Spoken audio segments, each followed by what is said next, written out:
आप सभी को नमस्कार। 77वें गणतंत्र दिवस की हार्दिक शुभकामनाएं। आप सभी भारतवासियों को, समूह से जुड़ी दीदियों भाइयों को, हमारे विश्व हिंदी परिवार सब परिवार से जुड़े हुए भाइयों को, विश्व के कोने कोने में रह रहे सभी प्रवासी भारतीय महानुभावों को आज 77वें गणतंत्र दिवस की हार्दिक शुभकामनाएं।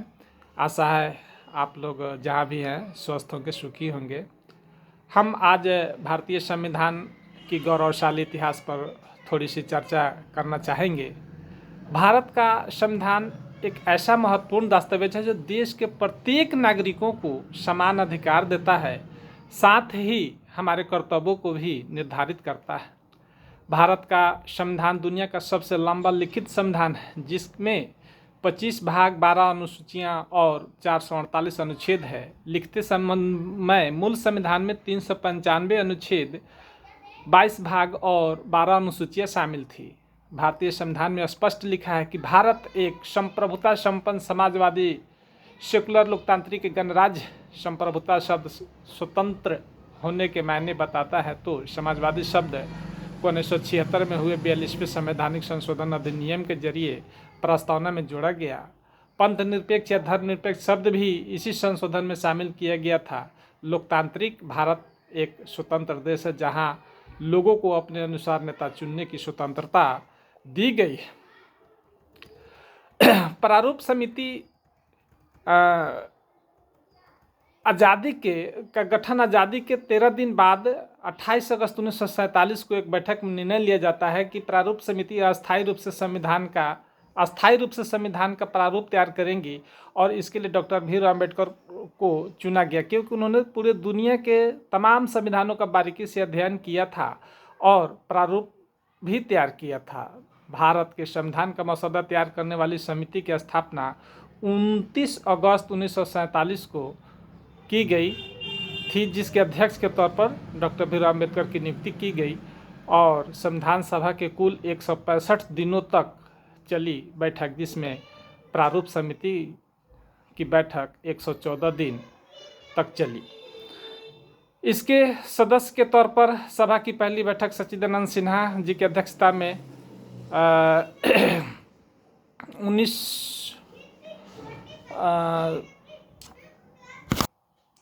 संविधान सभा की पहली बैठक सच्चिदानंद सिन्हा जी की अध्यक्षता में 9 दिसंबर 1946 को संविधान हॉल में हुई थी, और इसे पुरानी संसद के सेंट्रल हॉल के तौर पर भी जाना जाता है। इसे संविधान सदन भी कहा जाता है। संविधान सभा में शुरू में 389 सदस्य थे, और मुस्लिम लीग द्वारा स्वयं को अलग कर लिए जाने के बाद इसमें 299 सदस्य रह गई, और संविधान सभा के सदस्य भारत के राज्यों की सभाओं से निर्वाचित सदस्य द्वारा चुने गए थे। मुस्लिम लीग ने अलग पाकिस्तान बनाने के मांग को लेकर के इस बैठक का बहिष्कार कर दिया, और 11 दिसंबर 1946 को हुई संविधान सभा की बैठक में डॉक्टर राजेंद्र प्रसाद को संविधान सभा का अध्यक्ष चुना गया, और वे संविधान के निर्माण कार्य पूरा होने तक इस पद पर बने रहे। पंडित जवाहरलाल नेहरू, डॉक्टर राजेंद्र प्रसाद को संविधान सभा का अध्यक्ष चुना गया, और वे सरदार वल्लभ भाई पटेल, मौलाना अब्दुल कलाम आज़ाद इत्यादि ने इस सभा में प्रमुख सदस्य थे। और संविधान सभा में भागीदारी, संविधान पूरे कार्यकाल में 15 महिलाएं उसका हिस्सा थी, जिसमें से दुर्गाबाई देशमुख, हंसा मेहता, राजकुमारी अमृत कौर और अन्य महिलाओं ने भी वंचित समाज और मजदूर को संबंधित विषयों को पर महत्वपूर्ण योगदान दिया, और इनमें से 10 महिलाओं ने बहस में हिस्सा लिया और विचार विमर्श कर 2% का योगदान दिया। दुर्गा जी ने करीब 23,000 शब्दों के साथ अपने सबसे ज़्यादा भागीदारी की, और संविधान, भारत का संविधान का जब पहला संस्करण तैयार किया गया तो न ही इसको छपवाया गया है और ना ही टाइप किया गया। जब संविधान सभा ने संविधान निर्माण कर लिया तो इसको लिखना एक बहुत बड़ा काम था, और इसके लिए प्रधानमंत्री पंडित जवाहरलाल नेहरू ने महत्वपूर्ण काम के लिए दिल्ली निवासी विख्यात सुलेखक कैलीग्राफी के विशेषज्ञ प्रेम बिहारी नारायण रायजादा जी को चुना। हस्तलेखन उनका खानदानी पेशा था। रायजादा ने मुफ्त में संविधान लिखने का वादा किया, लेकिन उनकी एक शर्त थी कि हर पृष्ठ पर हस्ताक्षर होंगे और पेज पर सुलेख गुरु उनके दादाजी का आखिरी पेज पर उनका नाम भी अंकित किया जाएगा। रायजादा ने मूल संविधान को अपने हाथों से हिंदी और अंग्रेजी के इटैलिक फॉन्ट में बहुत ही खूबसूरत अक्षरों में लिखा। उन्होंने नीम जीव पेन का और दवात वाली स्याही का प्रयोग किया। संविधान लिखने में उन्होंने 6 माह का समय लगा और इसमें 332 जी नीब लग गई। और सबसे खासियत यह रही कि इसमें एक भी शब्द गलत नहीं लिखा गया। रायजादा को संविधान के हस्तलेखन के लिए कोई पारिश्रमिक भी नहीं दिया गया था, उन्होंने मुफ्त में यह काम किया था। इस संविधान की 3 प्रतियां बाद में बनवाई गई, जो 2 नंदलाल बोस और राम मनोहर सिन्हा द्वारा सुसज्जित पन्नों पर तैयार किया गया। 1400 पन्नों का इस संविधान की एक प्रति को अंग्रेजी में रास बिहारी ने और हिंदी में B.K. वैद्य ने लिखा और उन्होंने लिखने का कार्य एक हफ्ते में ही पूरा कर दिया था। जबकि तीसरी प्रति को अंग्रेजी में देहरादून से छपवाया गया। और यह हमारे लिए आश्चर्य के साथ गौरव की बात है कि इतना महत्वपूर्ण दस्तावेज होते हुए भी भारतीय संविधान मूल प्रति हस्तलिखित ही हैं, जिससे कि पहली 2 प्रतियां हिंदी और अंग्रेजी में है।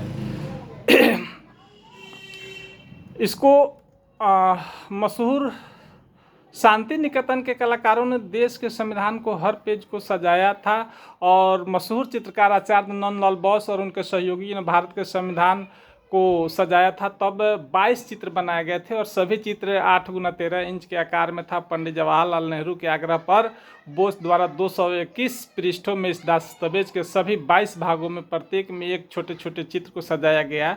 भारतीय संविधान के इस मूल प्रति पर इन 22 चित्रों को बनाने में 3 साल से ज़्यादा का वक्त लगा। कहते हैं इस काम के लिए नंदलाल बोस को 21,000 रुपये मिले थे।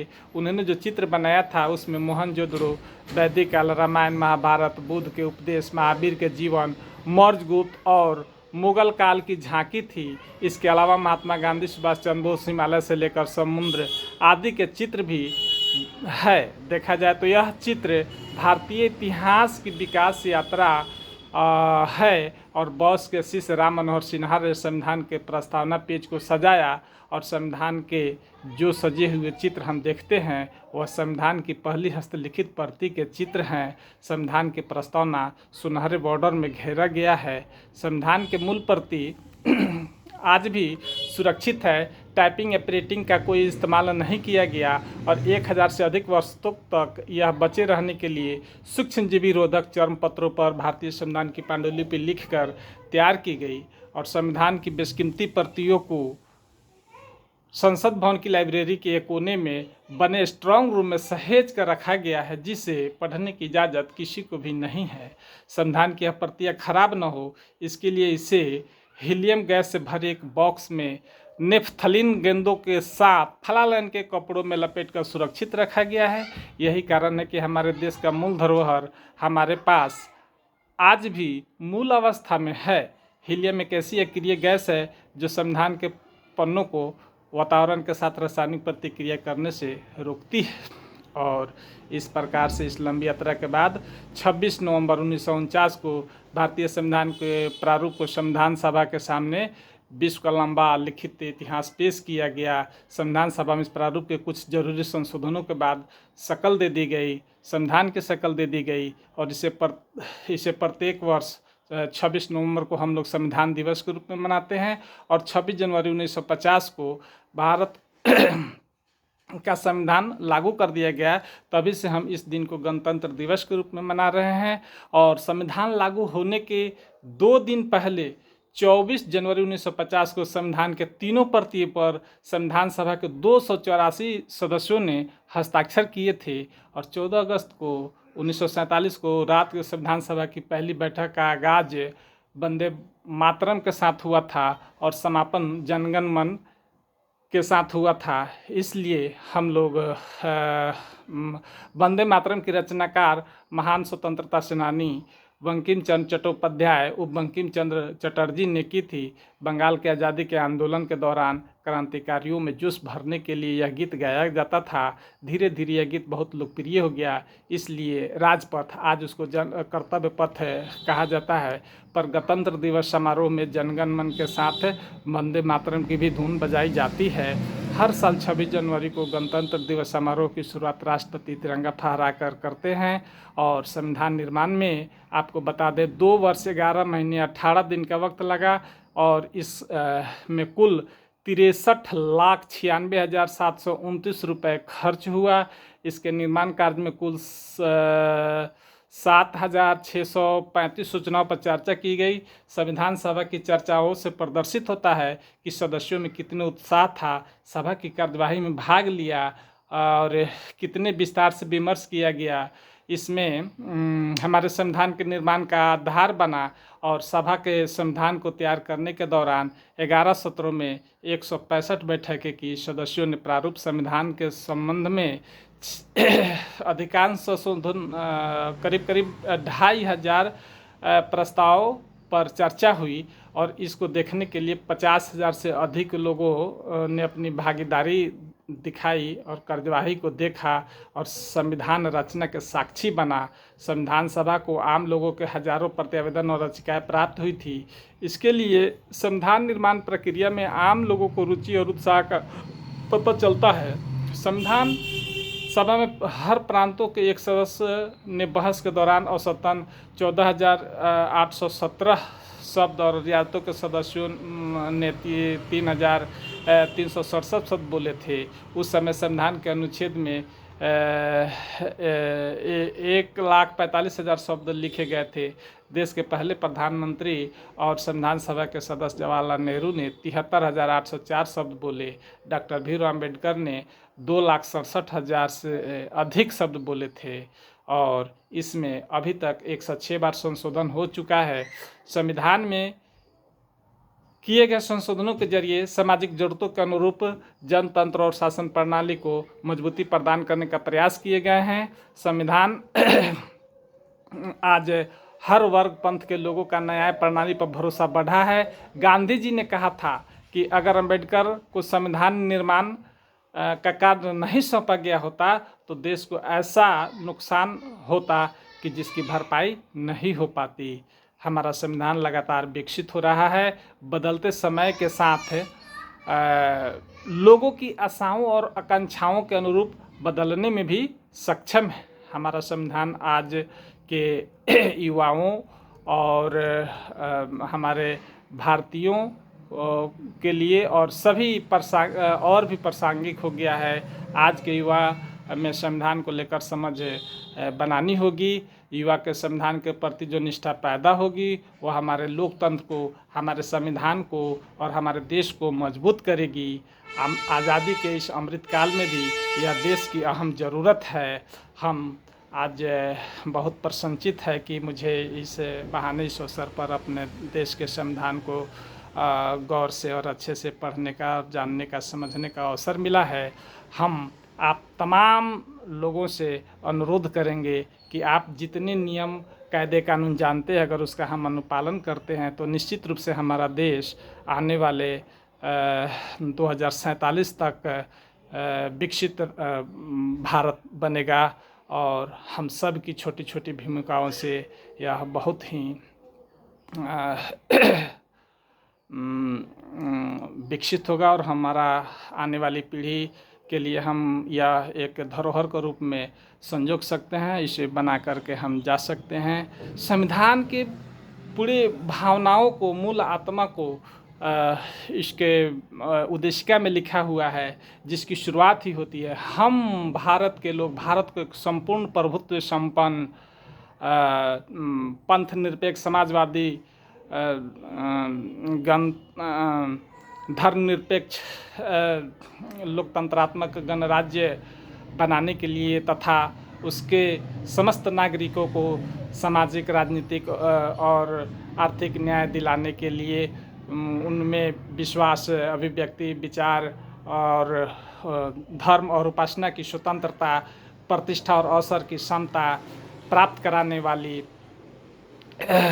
और उन सभी में व्यक्ति की गरिमा, राष्ट्र की एकता और अखंडता सुनिश्चित करने वाली बंधुता को बढ़ाने के लिए दृढ़ संकल्पित होकर के आज अपनी संविधान सभा में एतद द्वारा 26 जनवरी 1949 को संविधान को अंगीकृत, अधिनियमित और आत्मर्पित करते हैं। और आपको बता दें 26 जनवरी 1950 से संविधान लागू हो गया और 26 जनवरी का दिन इसलिए चुना गया कि 1930 में ही भारतीय राष्ट्रीय कांग्रेस के अधिवेशन में संपूर्ण स्वराज की घोषणा की गई थी, इसलिए यह दिन बहुत महत्वपूर्ण था। और इसी दिन को ध्यान रखते हुए हम लोग गणतंत्र दिवस मनाते हैं। तो आज पुनः हम अपने देश के लिए कुर्बान सभी स्वतंत्रता संग्राम सेनानियों, महान विभूतियों और सभी अपने पूर्वजों को श्रद्धा सुमन अर्पित करते हुए आप सभी युवा साथियों से, अपने देशवासियों से अनुरोध करते हैं, आप जहां भी हैं संविधान का पालन करें, अपने कर्तव्यों का भी निर्वहन मर्यादापूर्वक करें। जय हिंद, जय भारत।